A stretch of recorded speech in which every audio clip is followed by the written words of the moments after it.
Sup guys, how's it going? Welcome to another Gamer Tech review. My name is Shu, and in this review we're going to be taking a look at the Razer Kraken gaming stereo headset. Now I want to say again a big thank you to Razer for giving me the headset. I met them at the MD Game Experience a couple of weeks ago, and they were quite impressed by my expertise in eating horrible things in the competition they had, and they decided to give me a few little products to have a look at, the Kraken included. So without further ado, let's get on with the review. So here's the box for it. As you can see, the Kraken isn't in there at the minute. That's because it is connected to my PC for the continual testing which I've been doing constantly. So let's just have a closer look at the packaging. So we are taking a quick look at the Razer Kraken Pro box. Now the headset isn't in the box, I have got it on my desk, so you would see the side of the ear cup coming down there on the right hand side. Now it does say as well it's optimised weight for extended wear, fully retractable microphone and powerful drivers for highest quality audio. Then on the side of the box here you've got a few more extra options. So again, it's got an image now of the retractable mic, talks about the weight of the headset and also of the drivers, and you also do have pictures of what you can use it on. It does come with an adapter because you can use it in a mobile phone if you want to, or mobile gaming device, and use the microphone along with the headset. Or you do get a splitter for the mic and the separate audio output. Then on the back of the box, again, you just have more information about it. So it says it's a stereo 2.0 headset. Again, just covers how the drivers are, the closed ear cup for design, the retractable microphone, and then the foldable ear cups for maximum portability. And again, you have that information just available to you in the English section just here. Right, now the packaging is out the way, let's have a bit of a closer look at the headset itself. And here we have the Razer Kraken Pro headset for you. So it is a stereo headset. There is one 40mm driver in each ear cup. So you've got one in there, one in there. And as you can see, it is folding up in my hands. It is a foldable headset. So it does make it very handy and very easy when it comes to storing it away if you are going to be taking it out and about into events and such. The headband there, it is a padded headband as well, so it's nice and soft, and you can adjust the strapping as so. You just pull it out and you have got the marks, so you can count it to make sure it's even on both sides, and then you can just pop those straight back in for you. Now it does have a microphone, and the microphone is in the left ear cup here, and it just pulls out like this. It is a retractable microphone, and then that can just go straight back in the socket. One of the things I also like with this headset is that this bit moves up and down, and this bit, that bit moves side to side, sorry, and then this bit moves up and down. So however you're wearing it, it is going to be very, very comfortable, and it will fit the shape of your head, which is very, very important. It is quite a clampy headset as well, so especially if you find yourself, your head can get a bit tender after a while. If you make those a little bit longer, it will clamp to your head quite nicely, and then this will just be sat there nice and soft on the top of your head, which is good. Razer logo on the top, which is looking rather nice.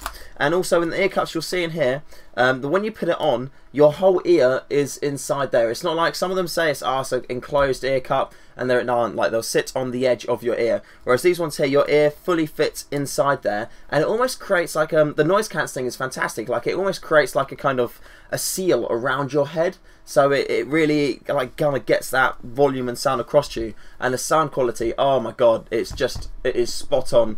This definitely easily, with all the headsets that I've reviewed so far, handles bass the best out of all of them. Whether that's due to the driver size or the way it kind of creates that seal around your ear, I'm not too sure. However, when you're listening to something really bassy, you get that, it's just absolutely beautiful. If you love listening to like drum and bass, or if you love listening to like really bass dubstep, or if you're playing games with a lot of atmosphere where they drop a lot of bass beats, like bass drops in there, these just handle it so well. Like it vibrates nicely, but it's not like a plastic vibrating noise. It's just all clean, it's all pure, and oh my god, it's absolutely lovely. You got the Razer logo on that side, again on that side there. Now the headset on its own as standard, the cable that is attached to it, here we go, it's a 3.5mm jack, but it's one of these ones, here we go, if I can get it in focus, where you've got the microphone and the headphone, like the sound and the mic integrated into the one unit, but it also comes with an extra long adaptation cable, like it's really, really long, and then that splits the audio into your separate microphone and separate headset. So if you want to use it with your phone or with a mobile device, you can do, and you don't have to use a splitter. Or if you are going to be using it on a desktop or a laptop or something like that where you want to have the separate audio, you can just use the extension cable, which has got a splitter on the end of it, and yeah, just use it that way. all in all, I was very, very happy with this headset. I must admit, there was only a couple of things which I didn't really like about it when I was using it. The first thing is being that there's no inline volume control or mic mute or anything like that. So if you do want to adjust the volume of the headset, then you have to do it either on your keyboard or on the computer itself. And it can be a little bit annoying if you want to make slight adjustments, like say you're just entering a game for the first time and it's a lot louder than you think it is, or someone talks on TeamSpeak and they're a lot louder than you kind of anticipate them to be. You have to just like mess around with it. It's not just as easy as going, oh, and turn it down, which is a bit of a pain. Also, I found that the headband, it did get a little bit, after I've been wearing it for about an hour and a half or so, it did feel like it was getting a bit tender on there, just because I've got a bit of a soft head on. Yeah, no pun intended, but I've got a bit of a soft head on the top there, so if I do have something set on there for quite a while, it can get a bit stressy on there. However, it is quite clampy, so then all I did was pulled those out a bit, put it back on, and then it was fine because it wasn't really resting on my head, which was really good, and I like that. Also, I don't know if it was just me or if it was the headset itself, but the microphone, it seemed to be very, very, very, very, very picky up, like very sensitive.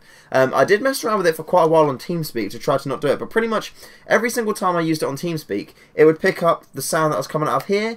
Even when I had this volume quite quiet, it still would pick it up, and I had it to the point where I could just about hear what was going on here, so it wouldn't get sent through on the mic, and I was having the mic on a really low sense as well, so I don't know what was going on there, whether it was interference or it's just an extremely sensitive microphone. So to be honest, most of the time I just found that I just left the microphone in there and then used the desktop mic, which I'm using to record this now, just using that as my main microphone, and in that case it worked absolutely fine. And if you're going to be using an external mic or a headset around your neck and using that microphone, then yeah, no problem.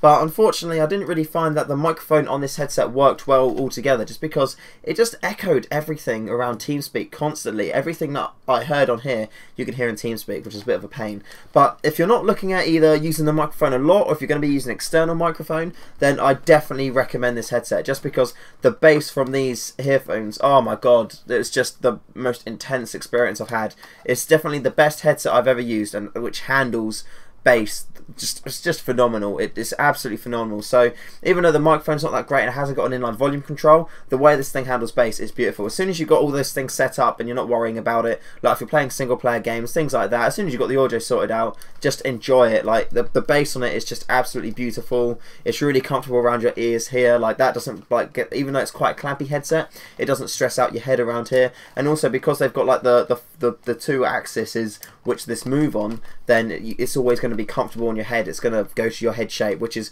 really, really important. So there's some big pluses with this headset, a couple of bits where it's let down unfortunately, but all in all I'd say it's a very, very good headset. So thank you very much for watching. I hope you found this review very insightful and fun, and yeah, worth watching. So thank you very much. Please do like, rate, comment, subscribe, and I'll catch you in another review or game video or something. So see you later, guys.